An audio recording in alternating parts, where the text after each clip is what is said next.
Shall I start? Yeah, go ahead. Okay. Um, Hi, everybody. I'm Rabia Amir. My introduction Dr. Kini has just made. I'm going to speak about the topic that I'm going to speak about is decolonizing the old colonial history, Curfewed Night by Basharat Peer. Um, Spivak says, and I quote, Freud calls repudiation unusually strong defense mechanism, unquote. So, addressing the broader three themes of post-colonial studies, humanities, eco-criticism, and environmental studies, my presentation offers an interruption to the continued vilification, rejection, and exclusion of voices from Kashmir for expressing their oppression and resistance against colonizing powers in this post-colonial age. Kashmir, also called South Asia's Palestine, is largely studied in the context of Indian-Pakistani conflict. While this context holds its own importance, shifting some frames of reference, I examine the issue of Kashmir from a Kashmiri writer's perspective. Being from an ongoing study, this part of the paper is descriptive in nature. It provides an eco-post-colonial reading of my selected text by Basharat Peer, an Anglophonic South Asian writer from Kashmir. I argue that just as post-colonial studies has emerged from its borderland status and eventually established its validity against the pervasive universalist Eurocentric claims, the literature from borderland of Kashmir is extending the capacity of a post-colonial appraisal with an attention to social justice in the debates of environmental ethics, like many other borderlands already studied in these dimensions. Interweaving his personal trajectory with the national authoritarianism that has emerged in the recent times, P traces the lived-in experiences of his childhood, adolescence, and a part of his adult life in his memoir and discusses the militant nationalism not only in terms of different Kashmiri factions, but also in the form of belligerent Indian nationalism. I propose that from the marginal space of Kashmir, his works are a timely categorizes engaging in a contrapuntal dialogue with the imperial projects of the empire. I also argue, on the one hand, Peer's memoir discursively articulates the territorial claim of India propagated through its neo-colonial policies, and on the other, problematizes the open question of Pakistan's role in the Kashmir issue, simultaneously engaging with an environmental ethic for the troubled land of Kashmir. Making use of Spivak's strategic essentialism, let me state my positionality right in the beginning of this paper. I position my critique from the standpoint of what Spivak states in her article Attention Postcolonialism. She says, and I quote, when the British Indian Empire was dissolved, for example, the subcontinent was divided. It was the part that is today called India that inherited the administrative structures from the empire, including the Indian army. The nation states, Pakistan, the subcolonial state of Bangladesh, and Sri Lanka do not therefore emerge in the same space in terms of old colonial history, unquote. And my quote, this phrase is also my phrase in the topic, old colonial history, is coming from Spivak's quote. Spivak's clear indication of India inheriting the administrative structures of the empire and her subsequent comment about the nation states of Pakistan, Bangladesh, and Sri Lanka not emerging with the similar baggage of colonial history as India is quite thought-provoking. In one aspect, it allows for understanding India as a possible beholder of empire's administrative structures, something which is discussed at a personal level by Peer in his memoir, and many critics and historians on a historical and political level. Spivak's use of the phrase interpolated in diverse ways for herself and her saying that she was excoriated with failed metalepsis because of her refusal to situate herself in global migrancy is quite edifying. Speaking about herself and a Bangladeshi poet, Spivak is positioning herself in the marginalized space of a Bengali and not an Indian. Her article titled Attention Postcolonialism therefore is to exhort postcolonialism to be vigilant of any instance of trying to frame postcolonialism in a global frame. This is my positionality vis-a-vis to the discussions which are to follow in this paper, which address what Spivak calls as the failure of decolonization. In other words, Spivak is critical of the colonizing traits that India had adopted after the supposed resigning of the British Empire. In her article, she's talking in the context of exploitations of biodiversity, but I stretch it to all forms of marginalizations that are being meted out for the Kashmiri people, an extension which her article warrants. The recurring motive of this paper are the absences in a phrase which Peer uses for himself in his memoir, and which is discussed in various contexts, so that it can be the absence in our historical understanding, absence in the meaning of erasure, absence in the comprehending the ramification of Kashmir, in noticing the importance of environmental ethic of this issue under the blanket assertions of environmentalism.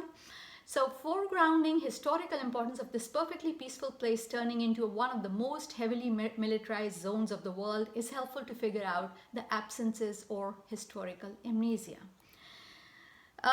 Peer charts out his lived-in history as a teenager in the troubled decade of the 90s, being the firstborn son of a civil servant and a school teacher with the towering yet assuring figure of his grandfather. Peer writes about the moral imperative, a not so extraordinary practice in the Kashmir Valley and similarly in India, Pakistan and this whole region, that his grandfather assumes in his adopting his father Ahmad in his childhood initially and later giving his daughter Hamida in marriage to his adopted son. He writes about the cosmopolitan nature of life in the Kashmir Valley, with the Imam giving long sermons from the pulpit on the one hand and young men thronging to the neighboring town of Anantnag with his heaven cinema adorned by a collage of posters with hyper-theatrical expressions on the other. P recalls the multicultural nature of his upbringing, with Abraham Lincoln being one of his heroes and his Sundays spent reading Othello, Hamlet and The Merchant of Venice. But despite the apparent tranquility of their lives, he writes, he was beginning to get a vague sense of troubled politics of Kashmir.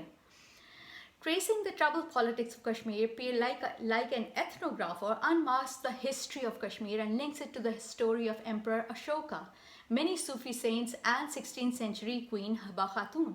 He uses the phrase Imperial Delhi, a metaphor for pain and longing when Haba Khatun and Yusuf Shah, her husband, then ruler of Kashmir, spending joyous days and nights in Kashmir, were caught in the imperial politics of Akbar, the Mughal emperor of Delhi. When Akbar invades Kashmir in 1585, Peer writes, Yusuf Shah, considering resistance futile, visits Akbar's court for peace talks. He is rewarded with imprisonment and sent to Bihar to die in anonymity. His wife left back to mourn in the streets for her lost love. Peer writes how Yusuf Shah's imprisonment and betrayal by Akbar has become a metaphor for the relationship between Delhi and Srinagar. Unquote. Therefore, in his quest to weave his personal narrative in his memoir with the political history of Kashmir, Peer then goes to trace the grave of this peaceful king of a peaceful valley of a peaceful people, after whom he says Kashmir was never free. What essentially Peer is trying to portray in this memoir is the fact that economic expansion is something that has never worked with the peaceful nature of this land. Even the great Indian Emperor Ashoka, who founded the Srinagar, the city of wealth, around 250 BC on the outskirts of what is modern Srinagar, renounces violence after one bloody battle and becomes a Buddhist. Much later, in the early 14th century, a Tibetan prince, Rinchana, meaning a seeker of truth, becomes the ruler of Kashmir and wants to convert to Hinduism. I quote, but the Brahmin priests refuse to convert him, unsure which caste Rinchana would have, unquote. His Muslim friend and advisor Shah Mir tells him about Islam. He sleeps in this palace to wake up to the Muslim call of prayer and watches a Sufi saint, Bulbul Shah, praying the morning prayer at the bank of river Jhelum. Rinchana goes to him, asks him questions, and once satisfied by the answers, embraces Islam. Around 50 years later, born in 1377 AD, Nuruddin Rishi, a mystic, is initially mentored by Lal Shivari, a Brahman woman who, after much suffering at the hands of her in-laws, rebelled and became a mystic, preaching oneness of God and arguing against the ancient Hindu caste system. Later, Nuruddin Rishi meets with Muhammad Hamdan, a Sufi from Iran, and both then focus on the social reform, being critical of both Orthodox Muslim priests and the Brahmins who reducing religions for empty rituals. It is this peaceful understanding of Islam that Peer advocates as opposing to witnessing and recording the tale of bloodshed, dispossession, marginalization, loss of life, and erasure that he is forced to bear and the reader through Peer's eyes. Peer asked the same question that were asked in Alistair Lamb's, one of the earliest historians of this region, written only after 19 years of partition in his book in 1966. The question he asked at that point in time is still valid after 71 years. The question he wrote was, what is to be the future of this region where, by a chapter of historical accidents, a Muslim majority entered the age of Asian independence under the leadership of a Hindu ruler? Unquote. In the light of the above discussion, it may be seen that when a text like Curfewed Night, written in 2010, is palatted as a life narrative by a writer in the 21st century narrating almost similar lived-in concerns, it calls for a research. The historical and political absences help us to contextualize absences in the general understanding towards this phenomenon called Kashmir. Here I restrict myself to only 3 instances which provide a justification for subversive strategies in Kashmiris for social justice and decolonization. P raises the question of environmental ethic of his land when in his chapter titled Fragile Fairyland, he reminds his reader about a land which later metamorphoses into a curfewed night.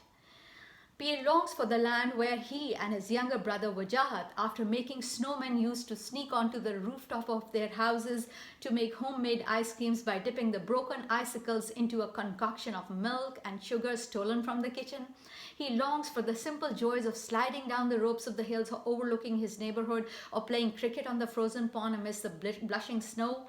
His description of his Kashmir reminds one of Hardy's imaginary pastoral heaths of Wessex, with Kashmiris, quote, celebrating the flowers in the meadows and the nightingales on the willow branches, unquote, where there were always neighbors showing up for each other's help in the harvest season without any formal request, where the educated rustics of Kashmir gathered around kangris, mobile fire pots to discuss the impact of untimely rainfall on the mustard crops, where if they, again quote, saw streaks of scarlet in the sky, they said, there has been a murder somewhere. When a man is killed, the sky turns red. And where on the cup of a kahwa, the children are admonished for the silly prank of stealing apples with the words, if they steal apples today, they're going to rob a bank tomorrow. These boys will grow up like that robber who had committed the ultimate felony of killing a guard while robbing a bank, and he was sentenced for 14 years. Pierce says, for nobody had killed a man in our area before or ever since. Or where the workers in the fields like Akram would get a glass of milk and chicken at the end of his day and by his grandfather. And Pierre's young mind naively asks why engraze that the tourists travel so much. He works it out himself that they had to travel to Kashmir, while his young heart swells with pride because he's living where the tourists are thronging to visit this beauty. Coming to the next phase of his life, Pierce sketches an insider's account of a 13-year-old child witnessing the Gokadal Bridge Massacre in 1990. Gokadal Massacre reminds us of many similar massacres, one being Jallianwala Bagh Massacre in 1990, one of the darkest chapters of colonial history. But can we really make a comparison? Earlier, they did not butcher the already dying and wailing human beings the way they did on Gokadal Bridge. Narrating about one of the survivors of Gokadal Massacre, Farooq, P writes about Farooq that he was pretending to be dead and waiting for the soldiers to leave. However, a kangri, a burning coal, was burning his cheek, and he turned his face to avoid the burn. Pierce says, I quote, the murdering officers saw him. This bastard is alive, Farooq heard him shout. The officers ran toward him, kicked him, and a volley of bullets pierced his body. He lost consciousness. It is a sheer miracle that Farooq remains alive and is able to narrate with his erasure to Pir. Therefore, Gokadal Massacre, a watershed in Kashmir history, with the soldiers firing bullets into any stirring body of unarmed civilians on the Governor Jagmohan's orders to crush the incipient rebellion, And this rebellion was nothing else than unarmed civilians raising their voice against the incarcerations of innocent Kashmiris, reminds one of Spivak's words of India inheriting the administrative structures of the empire. For a Kashmiri identity, any amelioration in these neo-colonial administrative structures is not seen a possibility so far, especially when it is still an ongoing phenomenon to the close of the second decade of this millennium. Another writer, Mikash, a Kashmiri artist, rap artist, narrates about a 2010 incident. And he says a 15-year-old boy, Inayat, who happens to be only a bystander when the Central Reserve Police Force opens fire again on unarmed crowd, gets injured in the thigh. While he's lying on the ground, on the road, he cries out for help. I quote, a CRPF gypsy came speeding by and ran over his helpless body. If this wasn't enough, the Indian troopers got down from the gypsy and stomped on Inayat till he lay dead. Unquote. His mother and other women of the neighborhood have to walk down to the posh residence of Omar Abdullah to even get the child's body retrieved from the police. Peer and Mekash and several other writers seem to be questioning these Heron-Walkian traits of Indian administrative structures in which young children as young as 8-year-olds are murdered on a mass scale. Only true atrocities out of thousands happening after a gap of 20 years may point at the need to study the post-colonial environmental ethic in the context of Kashmir. The first is an episode that Arundhati Roy narrates in her book, Capitalism, a Ghost Story. And she says that while on her way to meet with the widow Shakil Ahmed Hangar in the Shopian district, Roy juxtaposes the apple picking season of, again quote, families in their orchards busily packing apples into wooden crates in the slanting afternoon's light.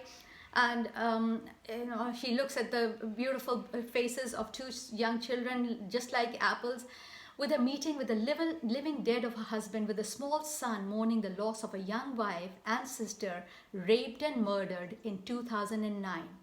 Now, the gruesome image of bodies of his 22-year-old wife, Nilofer, and his 17-year-old sister, Asya, lying in a shallow stream, I quote, in a high security, a floodlit area between army and state police camps, unquote, become further unbearable when Roy describes the ugly business of exhuming the bodies after the authorities planned on chaining the first autopsy report of rape and murder to just death by drowning.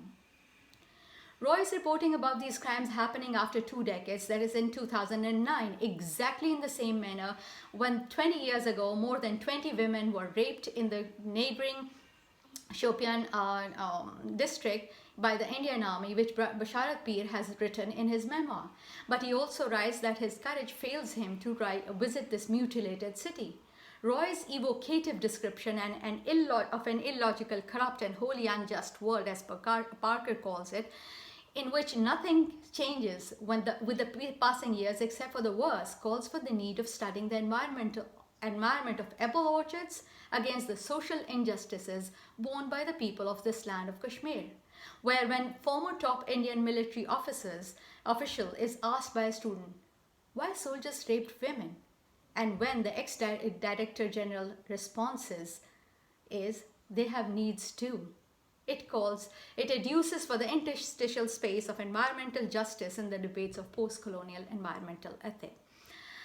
I will stop here for these concluding words for now for further analysis in this ongoing study that Peer seems to be raising questions of social justice when he says Prague had protested and won. Berlin had protested and won. Kashmir too had believed that their protests would win Kashmir its freedom. Unquote.